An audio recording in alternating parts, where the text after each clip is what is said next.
பழனியில் போகர் சிலை வடித்த காரணம் இதுதான். போகரும் நவபாஷாண ரகசியங்களும். போகர் என்றாலே முதலில் அவரது சித்த வைத்தியம்தான் நினைவுக்கு வரும். பிறகு அவரால் ஸ்தாபிக்கப்பட்ட பழனி ஸ்ரீ தண்டாயுதபாணி சுவாமியின் நவபாஷாண விக்கிரகம். இந்த விக்கிரகத்துக்கு பின்னாலே உணர முடிந்த அளவுக்கும் உணர முடியாத அளவுக்கும் ஏராளமான நுட்பங்கள் உள்ளன. போகர் மற்ற முனிவர்களின் வழிகாட்டுதலிலும் தன் தேடலிலும் மருத்துவ முறைகளை உலகுக்கு அளித்தது ஒருவிதமென்றால், ஸ்ரீ தண்டாயுதபாணி சுவாமியை அளித்த விதம் ஓர் அற்புதமாகும். எவ்வளவோ தெய்வ வடிவங்கள் இருக்க முருகப்பெருமானின் உருவத்தினை இவர் ஏன் வடிக்க வேண்டும்? முருகன் என்றால் அழகன் என்று பொருள். அவன் வெறும் அழகன் மட்டுமல்ல, நல்லதோர் தமிழழகனும் கூட. அவனது 6 முகமும் 12 கரமும் அதன் கூட்டான 18ம் நம் உயிர்மை எழுத்துக்களை நினைவூட்டுபவை. அவனது வேல் கூரிய அறிவின் சின்னம். இப்படிப்பட்டவனை ஆண்டிக்கோலத்தில் வடிக்க வேண்டிய அவசியம் ஏன்? இப்படி பல கேள்விகள் நம்முள் எழலாம். முருகப்பெருமானின் திருவிளையாடல் கதை ஒன்றும், அதில் அவன் கோபித்துக் கொண்டு பழனிமலை மேல் வந்து நின்று கொண்டதால் அந்த மலை பழனிமலை என்றாயிற்று என்கிற புராண வரலாறு ஒரு புறம். போகர் வேல்முருகனை தண்டாயுதபாணியாக சிந்தித்து வந்தித்து அப்படி வந்தித்த உருவை நவபாஷாணத்தில் உருவாக்கியதன் பின்னாலே மிகவே நுட்பமான காரணகாரியங்கள் உள்ளன. போகர் உயிர் வாழ்க்கைக்கு இடையூறான நோய்களை வெல்லும் வழிமுறையை கண்டறிந்தார். பஸ்பங்கள், காயகற்பங்கள், மூலரசங்கள், குளிகைகள் என்று எல்லாம் கண்டறிந்தும் மனித இனம் அதனாலேயே கடைத்தேறிவிடும் என்று அவர் நம்பவில்லை. இவை எல்லாமே அருளுள்ளவர்களுக்கே என்பதுதான் அவர் இறுதியில் அறிந்து கொண்ட பேருண்மை. வியாதியும் மூப்பும் நரையும் திரையும் கர்மத்தால் வருபவை. அப்படி அவை வருவதை எதுகொண்டும் தடுத்து நிறுத்த போகரால் முடியவில்லை. இந்த உலகின் எல்லாவிதமான மாயாசுகங்களையும் பெரிதாக கருதி இதில் லைத்திருக்கவே எல்லோரும் விரும்பினார்கள். போகரிடமே சிலர் சிற்றின்பத்தில் ஈடுபடும்போது அது நிலைத்திருக்க வழி உண்டா, அதற்கான மருந்து உங்கள் வசம் உள்ளதா என்று கேட்டனர். இளமையோடு இருக்க வழி சொல்லுங்கள், முதுமையே வரக்கூடாது என்றனர். புலனடங்கியும் புலனடக்கியும் வாழும் வாழ்க்கையை விட மனம் போன போக்கில் வாழவே எல்லோரும் விரும்பினர். இன்றும் அதுதான் வாழ்வின் நிலை. இதை கண்ட போகரும் எதை அறிந்தும் பயனில்லை, இறையருளில்லையேல் எவராலும் கடைத்தேற முடியாது என்பதையே இறுதியாக உணர்ந்து கொண்டார். அருளற்று போகும்போது மெல்ல பொருளற்று போகிறது. பொருளற்று போக போக இருளுற்றவர்களாகிறோம். இந்த இருளுக்குள் விழுந்தவர்களான ஒளியை எதனால் தர முடியும்?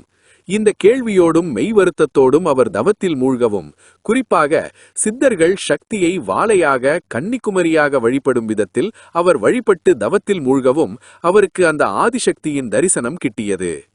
போகா, உன் நோக்கம் மிக உயர்ந்தது. நீ அறிந்த எதுவும் வீண் போகாது. ஆயினும் இவை எல்லாம் நோயுற்றவர்க்கே. பிறவி எனும் நோயுற்றவர்க்கும் நீ ஒரு மருந்தை உருவாக்கு. அந்த மருந்துதான் முருகு.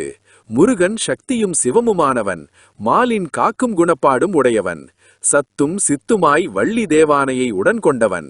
அவன் குழந்தைக்கு குழந்தை, பிள்ளைக்கு பிள்ளை, காளைக்கு காளை, ஞானத்திலும் பரிபூரணன், அப்பனுக்கே பாடம் சொன்னவன். மொத்தத்தில் வானவர்க்கும் தேவர்க்கும் பூதவர்க்கும் ஞானியர்க்கும் என்று எவர்க்கும் எளியவன், இனியவன், நவ கோள்களோடும் தொடர்புடையவன். எனவே அக்கோளின் குணம் கொண்ட பாஷாணங்களால் அவனை வடிவாக்கு. மற்றவை அந்த உருவம் உருவாகுங்கால் உனக்கே தானாக புரியும் என்று கூறி மறைந்தாள். போகருக்கும் அப்போதுதான், பிறந்து விட்டவருக்கு மருந்தை அறிந்த எனக்கு பிறப்புக்கே மருந்து இருப்பது தெரியாமல் போனதே என்பது புரிந்தது. நவபாஷாணங்களால் முருகப்பெருமானும் தண்டாயுதபாணியாக எழும்பி நிற்க ஆரம்பித்தான்.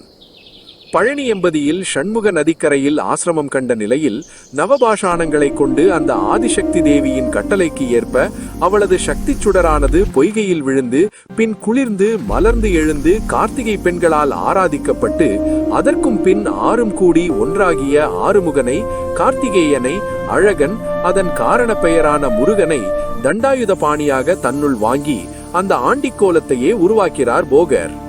இந்த ஆண்டிக்கோலத்தின் பின்னால் உள்ள புராண சங்கதியை நாம் எல்லோருமே ஓரளவு அறிவோம். ஒரு மாம்பழத்துக்காக விளைந்த சண்டையில் விநாயகப் பெருமான் முந்திக் கொள்ள தான் பிந்திவிட்டதால் உண்டான கோபத்தோடு பிஞ்சு பாலகனாக முருகன் திகழ்ந்த போதே துறவிக்கோலத்துக்கு தாவி அந்த கோலத்தோடு அவன் பூவுலகில் வந்து நின்ற இடம்தான் பழனி. மால் கடவுளுக்கு மருகன் முருகன்.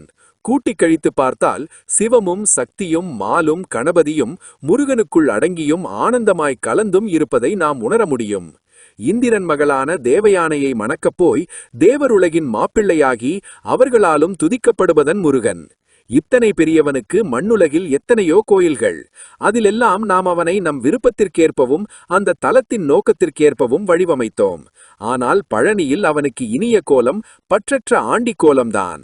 அதுவே பூவுலகில் முக்தி பெறவும் உற்ற வழிகாட்டவும் கூடியது என்று உணர்த்தவே ஆண்டியாய் தண்டாயுதபாணியாய் வந்து நின்றான். எனவர் மண்மிசை பழனிமலை மேல கோலம் கொள்ள விஞ்ஞானபூர்வமாகவும் பூகோள ரீதியாகவும் சில காரணங்கள் கூறப்படுகின்றன. அதன்படி பார்த்தால் நவகோள்களில் ஒன்றான செவ்வாய் என்னும் சிவந்த கோளின் நேரான வீச்சு பழனிமலை மேல் பட்டு தெரிப்பதாகவும், அந்த கோளின் தலைவனான முருகன் அந்த மலைமேல் நின்ற நிலையில் அதன் வீச்சை அவன் தன்னுள் வாங்கி பின் ஆகம விதிப்படியாலான பூஜைகளால் அருளலைகளாக ஆக்கி அதை பக்தர்களுக்கு அன்றாடம் வழங்கிக் கொண்டிருப்பதாகவும் ஒரு கருத்து உண்டு. செவ்வாயின் வீச்சை ஒரு கற்சிலை உள்வாங்குவதை விட பாஷாணம் உள்வாங்கி வெளியிடுவதில் பற்பல ரசாயன மாற்றங்கள் நிகழ்ந்திட இடமிருக்கிறது.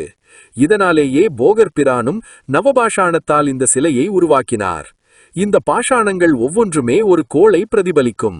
9 கோள்களே 9 பாஷாணங்கள். மனித வாழ்வும் 9 கோள்களாலேயே வழிநடத்தப்படுகிறது. பழனி முருகனை வணங்கிடும் நிலையில் இந்த கோள்களையும் வணங்கிய ஒரு பரிகாரார்த்தம் ஏற்படுகிறது என்போரும் உண்டு. மானுடர்கள் இப்படி பரிகாரார்த்தம் புரியவும் யோகிகள் தங்களின் ஞான தலைவனாக கருதவும் இந்த தண்டாயுதபாணி காரணம் விளங்கி வருகிறான். நவபாஷாணத்துக்கு என்று குணப்பாடு உண்டு. விஷத்துக்கு எதிரானது அமிர்தம். இது வாழ்வாங்கு வாழ வைப்பது, விஷமோ அழிப்பது. நவபாஷாண தண்டாயுதபாணியும் தன்னை தரிசிக்கும் மனிதரின் விஷவாகிய அஞ்ஞானத்தை தான் ஏற்று அழிக்கிறான். அஞ்ஞானம் அழிந்தாலே மெய்ஞானம் தோன்றிவிடும். அவனை தரிசித்த மாத்திரத்தில் அங்கு நிலவும் கதிர்வீச்சால் நாம் சுத்திகரிக்கப்படுகிறோம். அவன் திருமேனி அபிஷேக பிரசாதம் நம் வரையில் அமிர்தமாய் நம்மை அடைகிறது. அவன் திருமேனி படும் விபூதியும் மருந்தாகி நமக்கு நலம் தருகிறது. எனக்கென்று ஒரு உலகம், என் நாடு, என் மக்கள்.